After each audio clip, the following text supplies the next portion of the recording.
In 1985, Birmingham, Alabama is a city marked by economic strain and persistent violence.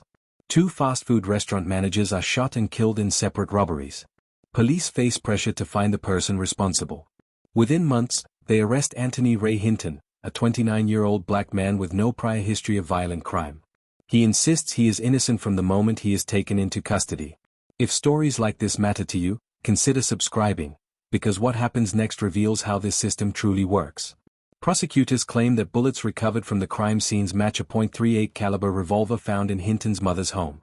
The state's case depends almost entirely on ballistics testimony. A firearms examiner tells the jury that the bullets can be linked to that gun. There is no physical evidence placing Hinton at either restaurant. No fingerprints. No eyewitness who knows him personally. Still, the jury hears that the science is certain. Hinton's court-appointed attorney receives limited funding to hire an expert. He secures a firearms examiner whose qualifications are later challenged. That expert testifies that the bullets cannot be matched to the gun with certainty. The prosecution counters with its own witnesses. The jury must decide which expert to believe. In 1986, after deliberation, the jury convicts Anthony Ray Hinton of 2 counts of capital murder. He is sentenced to death. He enters Alabama's death row at Holman Correctional Facility. He is 30 years old. The state prepares to execute him. Death row in Alabama is isolation by design. In the late 1980s and 1990s, prisoners spend most hours alone in small concrete cells. Contact with the outside world is limited. Movement is controlled. Time passes slowly. Hinton maintains that he does not commit the murders. Appeals begin almost immediately, but the legal process moves at a measured pace. Each filing requires review. Each denial closes another door. Years pass. Courts uphold the conviction. The ballistics evidence remains central. Forensic testimony, presented as objective science at trial, carries weight with judges and juries. Across the country during this period, courts rely heavily on such testimony. Standards for forensic disciplines vary. Oversight is limited. Defense funding in capital cases is often restricted, especially in Alabama at that time. Inside prison, Hinton forms relationships with other men on death row. Many face similar sentences. Some are executed. He watches as neighbors on the tier are taken away. The sound of preparation echoes down the corridor. He later describes how routine these moments become. The system continues forward.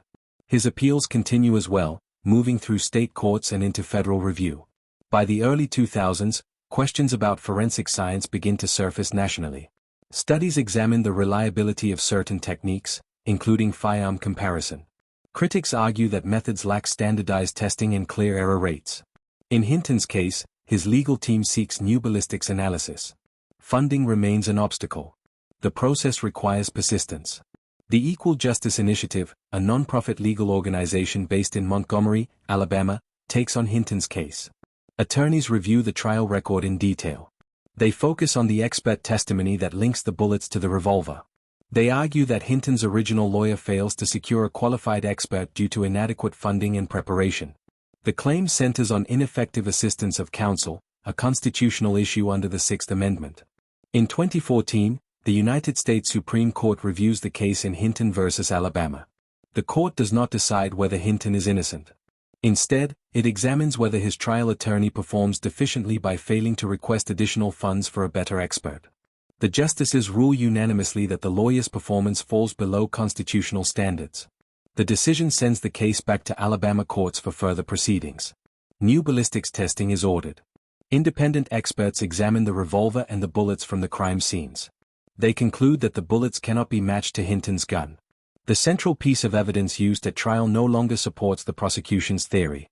Without that link, the state's case weakens significantly.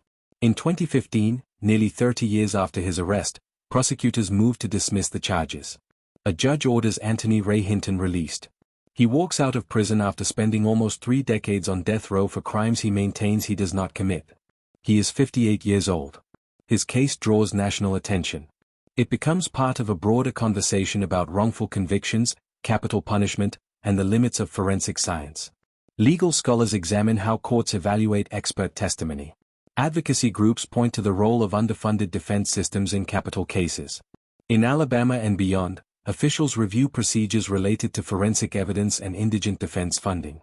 Hinton does not receive compensation immediately. Alabama's compensation statute at the time applies only to certain categories of exoneration. Legislative changes later expand eligibility. His experience underscores the long-term impact of wrongful conviction. Years of confinement cannot be restored. The record of the case remains in court archives. The rulings stand as precedent. Anthony Ray Hinton's conviction rests largely on contested forensic testimony. His exoneration follows renewed scientific review and a constitutional challenge to his representation. The timeline spans decades. Arrest in 1985. Conviction in 1986. Supreme Court decision in 2014. Release in 2015. The case illustrates how the justice system operates through procedure, precedent, and evidence. It also shows how those elements can fail. A jury hears expert testimony presented as conclusive. Later analysis disputes that certainty. Courts revisit earlier decisions. Outcomes change. Hinton's story remains part of ongoing discussions about capital punishment in the United States. Some states reconsider the death penalty. Others maintain it. Debates continue over forensic standards and defense resources. The record of this case is public. The consequences are permanent. He enters prison as a young man. He leaves as an older one. The time between those two moments measures the weight of a conviction later undone. After his release in 2015, Anthony Ray Hinton steps into a country that has changed. Technology is different. Neighborhoods are different. Many of the people he once knows are older or gone. He leaves prison without bitterness in his public statements, but he speaks directly about the cost of lost time. Nearly 3 decades pass inside a cell built for punishment, not rehabilitation. His case becomes a reference point in discussions about the reliability of forensic science. Legal analysts examine how firearm comparison testimony is presented in courtrooms across the United States.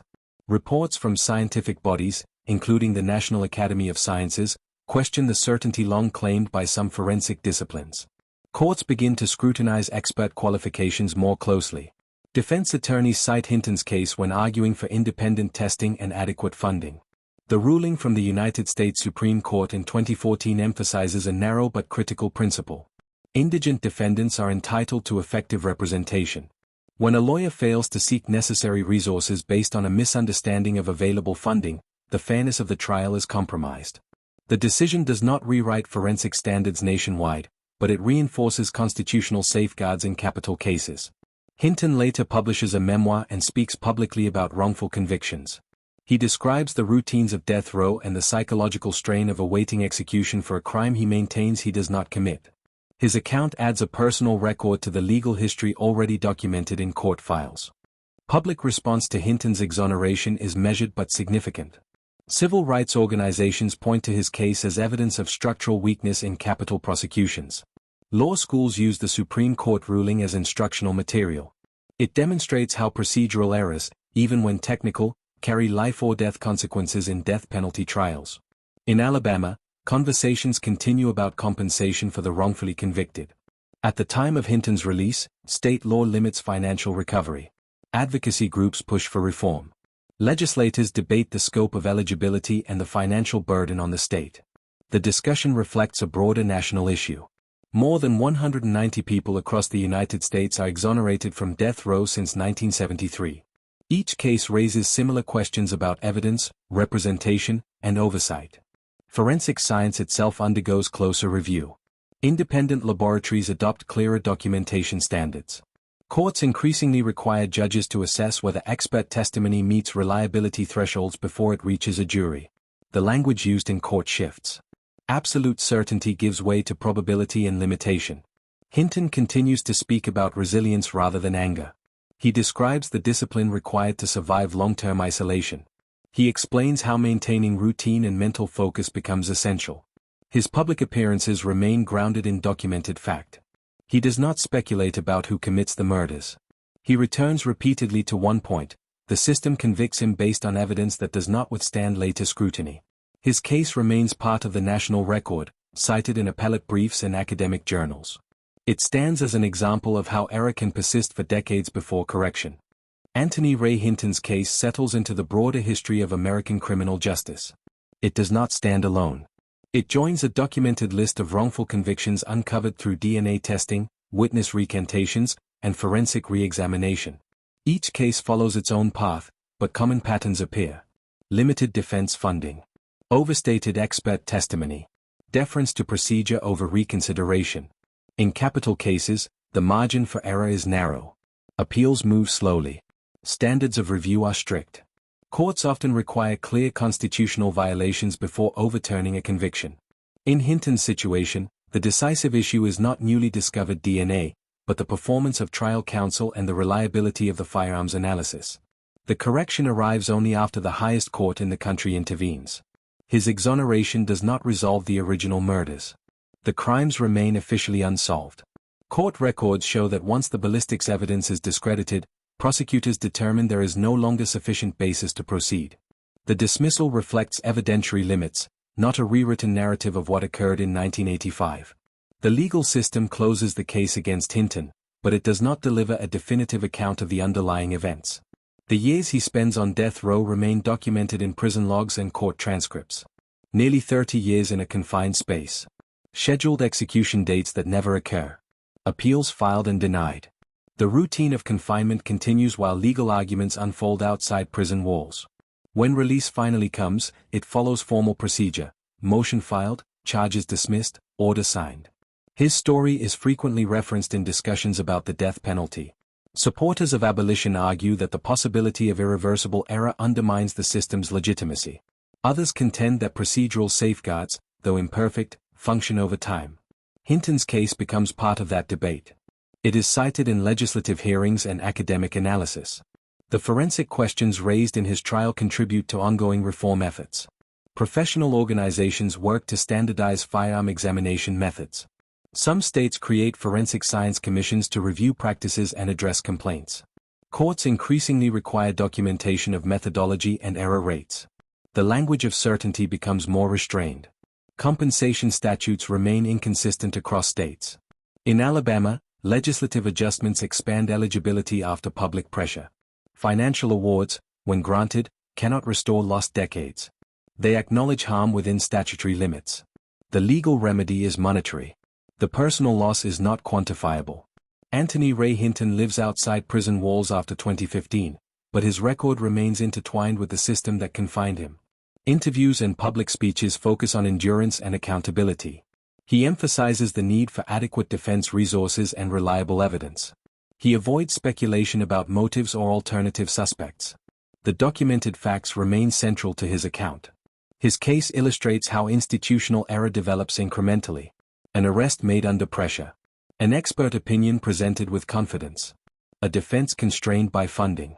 A jury persuaded by testimony framed as scientific certainty. Appellate courts deferring to prior findings. Each step follows established rules. The outcome, however, proves incorrect. Correction requires persistence and time. It requires legal advocates willing to re-examine old evidence. It requires courts prepared to revisit settled judgments. In Hinton's situation, it also requires acknowledgement that expert testimony, once accepted as conclusive, can be flawed. The American prison system houses more people than any other in the world. Within that system, death row represents the most severe sanction available under law. Cases like this raise questions about oversight, funding, and evidentiary standards. They do not offer simple solutions. They document consequences. Anthony Ray Hinton enters prison as a convicted murderer awaiting execution. He leaves as an exonerated man. The timeline between those 2 points spans nearly 3 decades. Court opinions, forensic reports, and legislative debates continue to reference that span of time as evidence of both failure and correction within the justice process. His story remains grounded in the record. Arrest in 1985. Conviction in 1986. Supreme Court ruling in 2014. Release in 2015. The facts are fixed. The impact extends beyond one individual case.